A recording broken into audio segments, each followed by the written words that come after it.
नमस्कार दोस्तों, आज हम ईशावास्य उपनिषद का अध्ययन आदि शंकराचार्य के प्रामाणिक भाष्य के आधार पर प्रारंभ कर रहे हैं। इस प्रस्तुति में हम मूल मंत्रों को पूर्ण रूप में रखेंगे, उनमें कोई परिवर्तन या संक्षेप नहीं करेंगे और अर्थ को शंकराचार्य की अद्वैत वेदांत दृष्टि के अनुसार स्पष्ट करेंगे ताकि शास्त्रीय परंपरा की प्रामाणिकता बनी रहे और श्रोता सही भाव को समझ सके।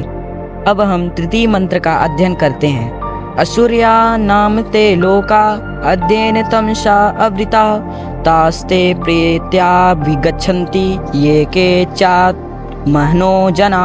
इस मंत्र में उपनिषद अत्यंत गंभीर चेतावनी देता है। शंकराचार्य इस श्लोक की व्याख्या करते हुए कहते हैं कि आत्महन अर्थात आत्मा का हनन करने वाला व्यक्ति वास्तव में आत्मा को नष्ट नहीं करता, क्योंकि आत्मा अविनाशी है, बल्कि वह अपनी वास्तविक पहचान को न जानकर स्वयं को केवल देह मानकर अपने आत्म स्वरूप की उपेक्षा करता है। यही अज्ञान उसका वास्तविक पतन है। असुर्या नाम ते लोका से अभिप्राय उन अवस्थाओं से है जो अज्ञान और अहंकार की ढकी हुई है। जो लोग आत्मज्ञान की ओर प्रयास नहीं करते और केवल बाहरी विषयों में ही लिप्त रहते हैं, वे जन्म मृत्यु के चक्र में ही घूमते रहते हैं। शंकराचार्य बताते हैं कि यहाँ अंधकार का अर्थ केवल बाहरी अंधेरा नहीं, बल्कि अविद्या है। अविद्या ही मनुष्य को सीमित देह बुद्धि में बांध देती है और उसे अपने वास्तविक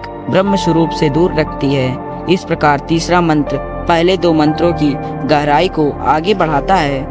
यदि मनुष्य ब्रह्म की सर्वव्यापकता को नहीं समझता, यदि वह कर्म को आत्मशुद्धि का साधन मानकर ज्ञान की ओर नहीं बढ़ता, तो वह अज्ञान के अंधकार में ही भटकता रहता है। आत्मज्ञान से दूर रहना ही वास्तविक आत्महानि है। इन तीन मंत्रों में उपनिषद ने संपूर्ण आध्यात्मिक यात्रा की रूपरेखा दे दी है। पहले ब्रह्म की सर्वव्यापकता का बोध, फिर शुद्ध कर्म द्वारा मन की तैयारी और फिर अज्ञान के परिणाम की चेतावनी। आगे के मंत्रों में यह ज्ञान और भी सूक्ष्म और गहन रूप में प्रकट होता है। ओम शांति शांति शांति।